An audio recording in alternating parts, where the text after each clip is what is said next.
So I've had my Pelican case early on into my freelance career.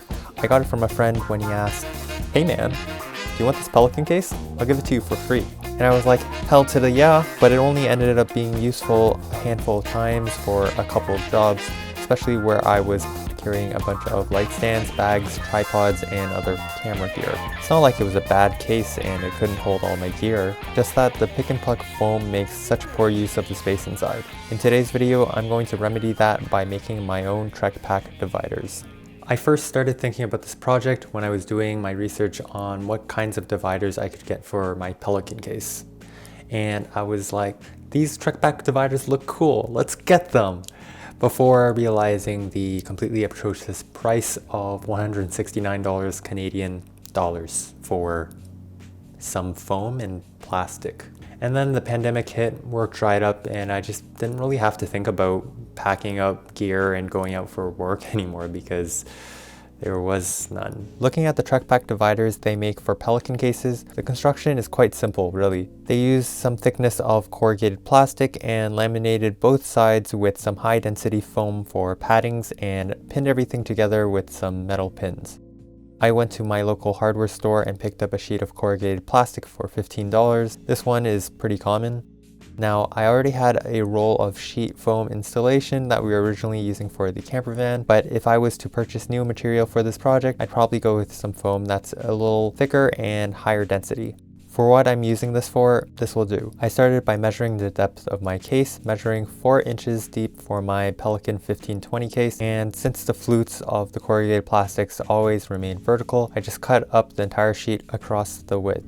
The sheet I got was 4 millimeters thick and 30 inch by 36 inch in dimension, but I wasn't entirely sure if I had enough, and in finishing this project, I did have just enough material, which was really nice.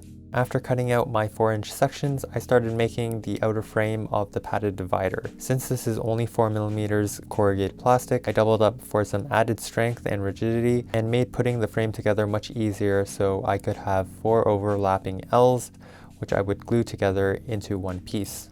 The glue I used was Weld Bond, which is a simple white glue, non-toxic and easy to spread. However, I did apply possibly too much glue, which is making it take forever to dry. Even as I'm filming now, I know that most of the glue holding the plastic and the foam isn't 100% fully dried. I measured directly to the material I was using to give me the best fit for the case.